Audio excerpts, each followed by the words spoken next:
relevansi dan peranan Suhutan dan Jomba Idik dalam pembinaan dan pengembangan kebudayaan nasional. Nan Jomba Idik lahir lain dari yang lain. Hal ini telah diketahui ibunya bersuriga melalui mimpi setelah makan buah rukung Banggika. Kelainan ini diperkuat lagi oleh si Baso yang diundang Raja Sisinggaulu Balang membuat pagar Pongmeme tangkal keguguran. Baik dulu dan sekarang ada saja orang yang lahir terbungkus oleh plasenta, dalam bahasa Batak disebut martatasan. Bidan atau si Baso menepuknya biar pecah agar nampak jenis kelaminnya. Yang lahir martatasan biasanya orang yang luar biasa. Dan Jomba Idik lahir martatasan berbentuk gadal. Sungguh luar biasa. Baru 3 bulan dalam rahim ibunya sudah lahir, pandai bicara. Untuk menghindarkan guncingan terhadap orang tuanya, maka dimintanya agar diantar ke hutan keramat Tumording. Walaupun tidak nampak jenis kelaminnya, tetapi Raja Sisinggaulu Balang yakin bahwa kadal itu perempuan dan disebut putrinya diberi nama Nan Jomba Ilik Nan Sangga Dewata. Raja Sisinggaulu Balang mengantarnya ke hutan keramat Tumording dan membuat gubuknya pada dahan pohon hariara juang. Setelah 7 malam ia keluar dari sarungnya. Pantulan cahaya badannya membuat hutan terang benderang. Penghuni hutan geger karenanya. Kedua putra keramat Tumording berebut untuk memperistrinya. Nan Jomba Ilik tahu maksud jahat mereka. Ia masuk ke dalam sarungnya sehingga tidak ada kesempatan berbicara. Keenam putri Raja Keramat Tumording mendatangi gubuk Nan Jomba Idik itu untuk mengetahui keadaannya. Mereka menyodorkan sirihnya kepada Nan Jomba Idik, demikian sebaliknya. Setelah makan sirih, pembicaraan dimulai. Sirih sangat penting bagi masyarakat Batak.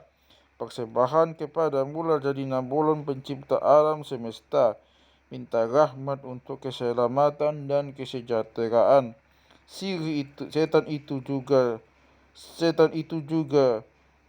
itu sirih juga digunakan untuk persembahan kepada orang tua atau leluhur untuk keselamatan dan untuk minta maaf untuk penghormatan kepada tamu. Cara mengundang tempo dulu, persembahan kepada penghuni kampung dan hutan agar tidak mengganggu. Alat berdamai, minta maaf kepada orang yang sakit hati kepada kita.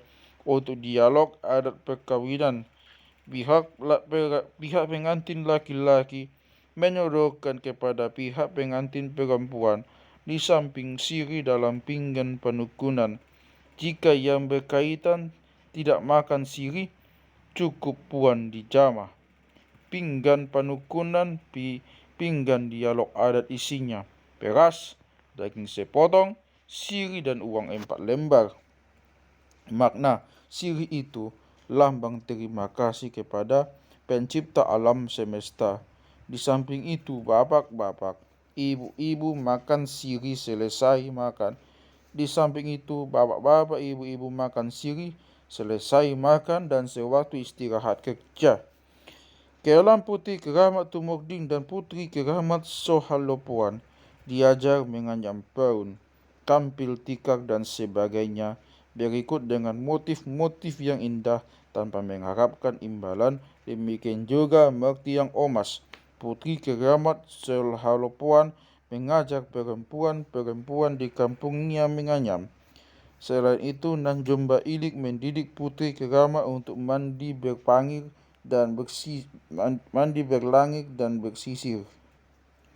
Nan Jomba Ilik minta kepada putri keramat agar diajarkan kepadanya tentang kedukunan.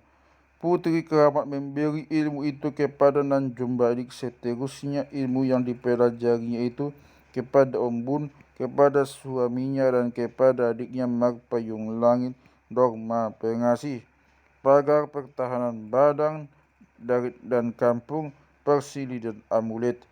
Ilmunya tidak dipendamnya tapi diturunkan kepada yang lain, laki-laki atau perempuan.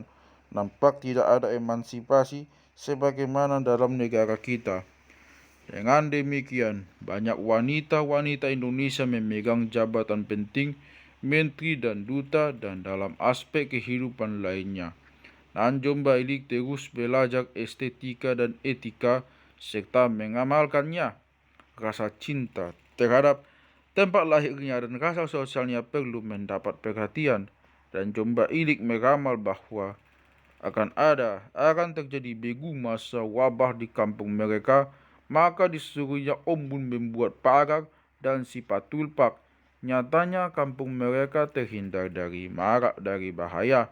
Pertemuan dan Jomba Ilik dengan Raja Manubung Langit suatu hal yang tidak disangka-sangka, menimbulkan cinta kasih. Mereka magbulan ikat janji. Setelah itu, mereka hidup sebagai suami istri. Sejak itu, Nanjomba Ilik tetap sebagai manusia.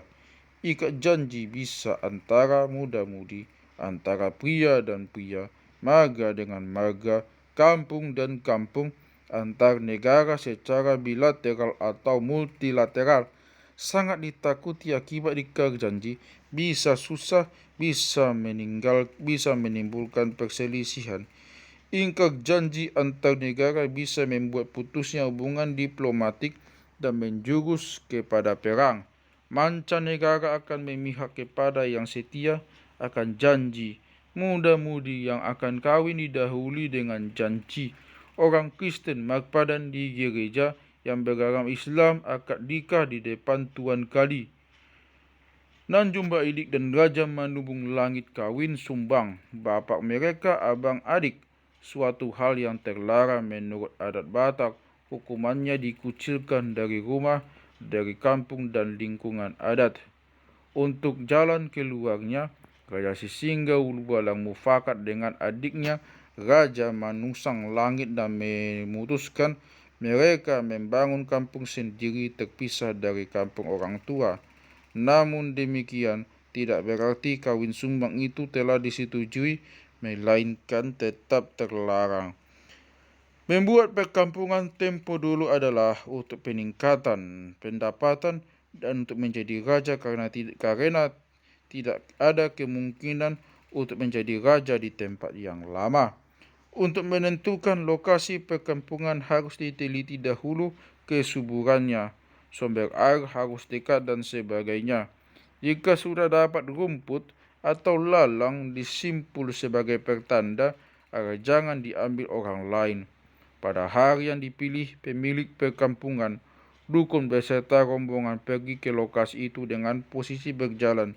Ibu Surut membawa air jernih, temannya membawa bakul besar berisi aneka materi persembahan kepada pencipta alam semesta. Setelah selesai di lokasi, maka persembahan diletakkan di atas tikar. Dukun mengurapi tempat dengan air jeruk purut.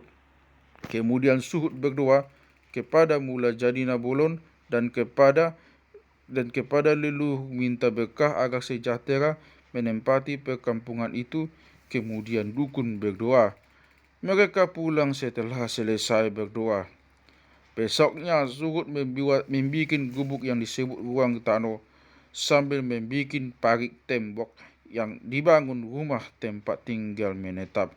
Perkampungan baru itu disebut Sosor. Statusnya belum sama dengan perkampungan lama. Sosor ini dipestakan dengan mengundang bius kumpulan beberapa kampung sebagai peresmiannya menjadi kampung. Dengan demikian, haknya telah sama dengan kampung yang lama dalam hal adat.